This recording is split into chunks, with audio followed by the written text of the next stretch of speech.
2012년 7월 교육청 나형 20번 문항을 풀이해 보겠습니다. 문항의 포인트는 식을 작성을 하셔야 되고요. 그 식을 작성해서 리미트를 계산해 주시는 문제가 되는 걸 알 수 있습니다.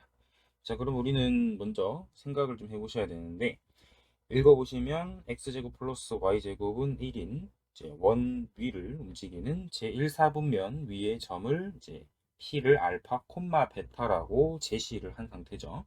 제시를 했기 때문에 p 좌표를 알파, 베타라고 일단 적어줍니다. 그 다음에 평행선을 그려서 원과 만나는 다른 점을 q라고 합니다. 그래서 p를 기준으로 평행선을 그려서 만난 점을 q로 했기 때문에 q 같은 경우는 y좌표는 일단 베타가 되는 것을 알 수가 있고요. 근데 y축에 대해서 대칭 구조를 의미하기 때문에 마이너스 알파라고 써주는 게 중요하겠죠. 그래서 q좌표도 바로 한 번에 구할 생각을 하셔야 됩니다. 이때 r좌표는 x축 위에 어떤 점이고 PQR의 넓이를 S알파라 했죠. 자, 그러면 P라는 어떤 점이 원 위에 있기 때문에 우리는 어떤 생각을 하셔야 되냐면 여기 P라는 점을 원에다가 대입을 해서 관계식을 만들 생각을 해야 된다. 그러면 알파랑 베타를 어디에다가 넣어주면 되냐면 원에다가 넣어주시면 알파 제곱과 베타 제곱을 덧셈하면 1이 되는 것을 알 수가 있겠죠.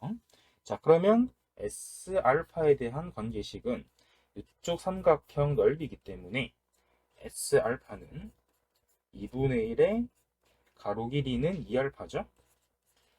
그 다음에 세로 길이는 베타가 돼요. 그래서 알파 베타의 곱으로 적어줄 수가 있고요.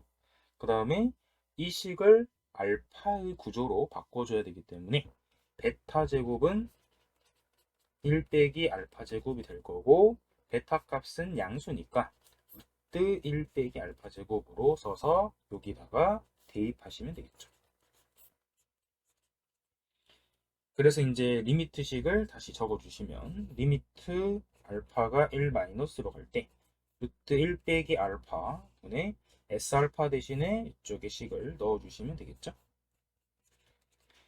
그러면 루트식 구조를 약분을 하셔야 되는데 이 식을 약분을 할 생각을 하셔야 돼요.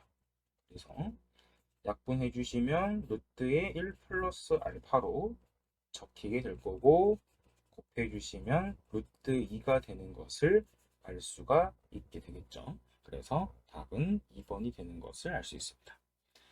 자, 그러면 문제에서 조금 유심히 관찰해야 될 포인트들이 꽤 많은데 저희가 루트식 구조를 약분하는 것도 좀 알아두시면 도움이 될 것 같고요.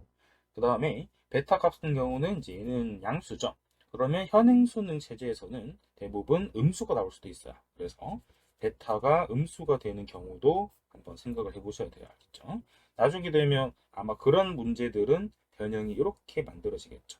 여기가 P를 알파, 베타로 잡았으면 그때는 베타가 음수가 되지 않을까 그런 생각도 해주시면 아무리 막 푼다고 해도 아무 생각 없이 베타가 양수다라는 아무런 근거 없는 그런 가정을 했을 때는 문제 풀 때 조금 오류가 발생할 가능성도 있기 때문에 항상 베타가 양인지 음인지를 따져주는 것은 기본 성질로 꼭 알아두시는 게 중요합니다.